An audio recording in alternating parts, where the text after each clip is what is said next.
Howdy doody, popcorn junkie on his own again. Here to review some of those films that sometimes are a little bit of a tough ask for the rest of the family.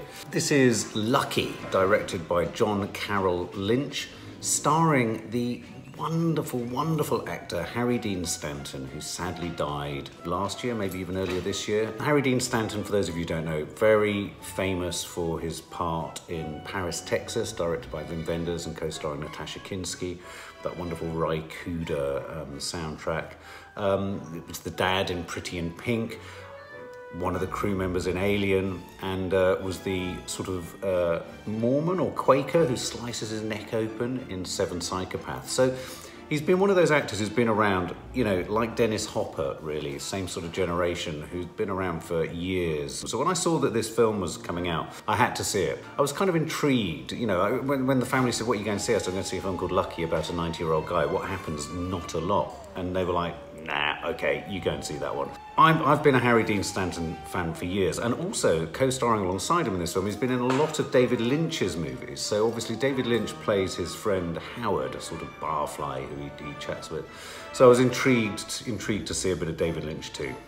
Directed by John Carroll Lynch, himself an actor from Fargo. It starts with a scene with a sort of tortoise just strolling across the Arizona scrubland. And we then immediately go from slow tortoise to another tortoise of types in the form of Harry Dean Stanton, doing in extreme close-up and not revealing who it is, but all these shots of a very old man doing some very elaborate yoga poses. But what I loved as a detail was in between them, walking over to his ashtray and taking a puff on his cigarette and putting it back in and then carrying on with his yoga exercises. Obviously, the character Harry Dean Stanton plays is Lucky, which in itself is a cute nickname for him. So, but he's also kind of lucky in that he's got to an old age, and yet he's at that point, 90, where a sort of existential point in his life in which he's got full fitness, and yet the inevitability of death is just around the corner. And of course, for me, on a personal level, for any of our subscribers who follow the family side of the channel, this really resonated for me regarding my nan, who for the last 3 years was very much on her own. I mean, obviously we went to visit her, but she was essentially perfectly fighting fit, but the inevitability of the end was coming, and she would often talk about this, and I knew that she was in a bit of a existential, philosophical fug about that, and I think I'll think about that probably for the rest of my life. So this film really resonated with me, and it's not often you get a film that just resolutely fixates on someone of a very senior age and the ordinariness of their daily activities. So we see him just sort of wandering about his town, going to the diner. He has a nice sort of rapport with the guy who runs the local diner. In the first 10 minutes, I was a bit nervous because he is very old, Harry Dean Stanton. And there's that element of how I used to feel with my nan, of almost when we took her out, you'd be a bit nervous as to whether she'd get through the door and be able to cope. So I had the same sort of fears for him. Was he going to be able to cope? Was he really going to be able to occupy the lines? Was he? And within 10 minutes, I was in. Within 10 minutes, he'd convinced me. Within 10 minutes, he was playing this part, I assume, very close to his own lifestyle, character. And so I felt very comfortable in his presence. If you watch the trailer, you get no real sense of the complexities in this. This becomes quite a philosophical film. There's something about this film that's very meditative. I mean, it could have ended up being quite depressing because it's all about the inevitability of death and the fact that there's just the dark unknown, and he has these sort of arguments with other people in the bar that he frequents where he's saying, "That's ridiculous, there's no such thing as a soul." Lovely sequence where he comes across the word realism. He likes to interrogate the origin of the word realism in his crossword, and then once he's got ownership of what it means, he keeps walking around saying, "Do you know realism is a thing?" And then he talks about how realism for one person isn't the same realism for another. So I'll get to this in a bit, but this film works on quite a few very subtle levels, and yet strangely, his last performance and his ruminations on death were really life-affirming. A little shout out for David Lynch. David Lynch, I mean, for me, you know, jury's out as to whether he's a brilliant actor, but David Lynch is the guy whose tortoise, which is called President Roosevelt, has gone missing. And there are just some really wonderfully indulgent, slightly abstract, slightly surreal kind of conversations about his relationship with his tortoise and what it means and where the tortoise is going. The fact that tortoises live for, well, this one has lived for 100 years and could live for another 100 years. A thought and an idea that makes Harry Dean Stanton stop at one point and think about it. And you can see it, he catches that thought And you think he'd like to live for another 100 years if he could. Essentially, the story moves along, him observing his daily activities, meeting his sort of neighbours and the people in the town. One morning, whilst doing his yoga, smoking a cigarette and about to make his coffee, he's looking at the clock on the coffee machine, and he takes a fall. And this kind of earmarks the moment where he has to engage with his mortality, if you like. And so you have a very moving and engaging scene between him and the doctor, where the doctor talks to him about the fact that, you know, he's at that existential point where he says, you're fighting fit, but unless anyone's not told me, we're all going to die.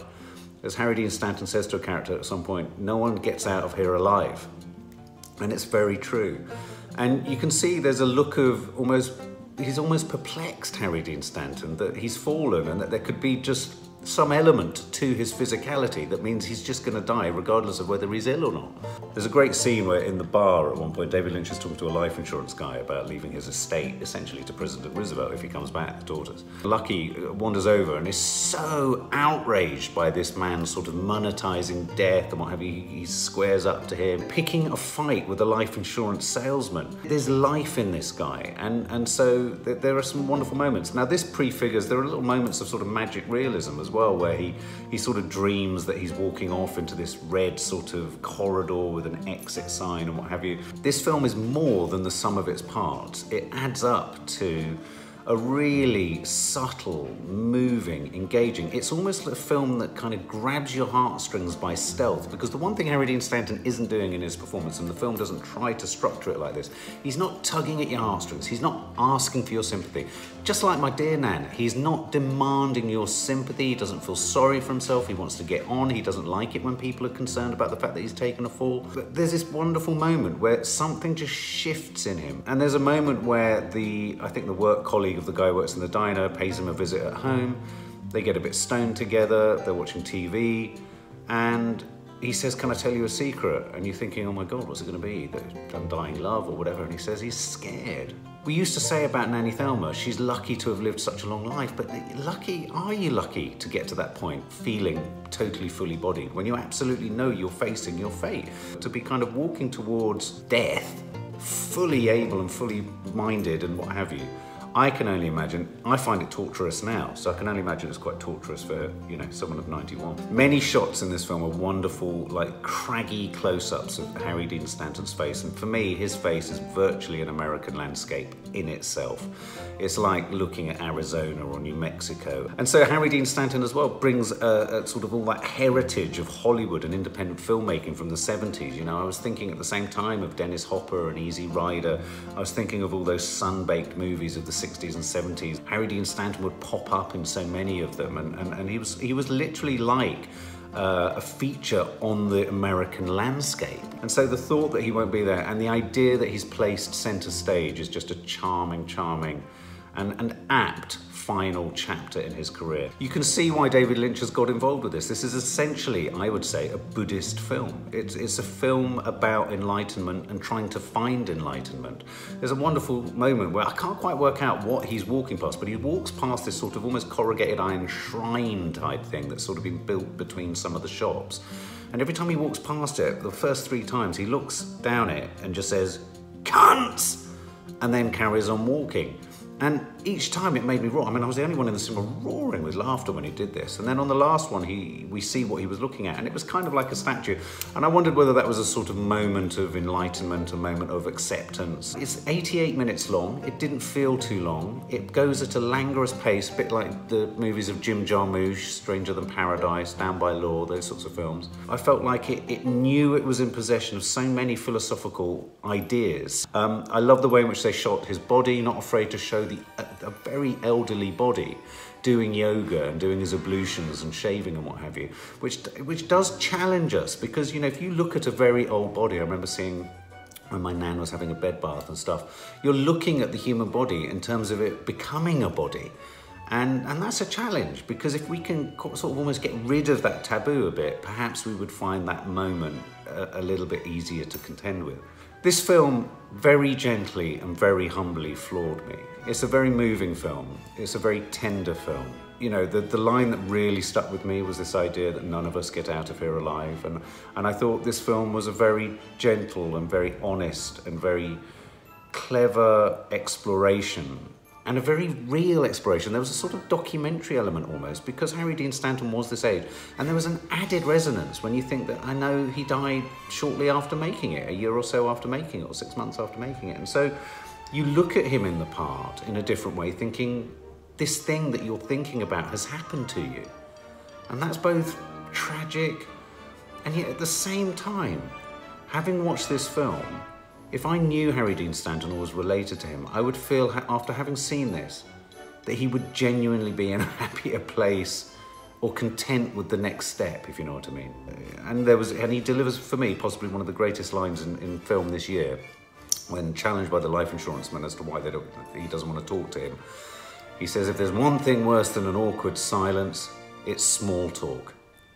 I couldn't agree more, Harry. Harry Dean Stanton, what an absolute gift of a film, what an absolute tribute to a career that is just, you know, been quietly bubbling along for all these years. This film would almost function like a meditation on your phone. So download it on your phone and take 88 minutes to watch it. I recommend it.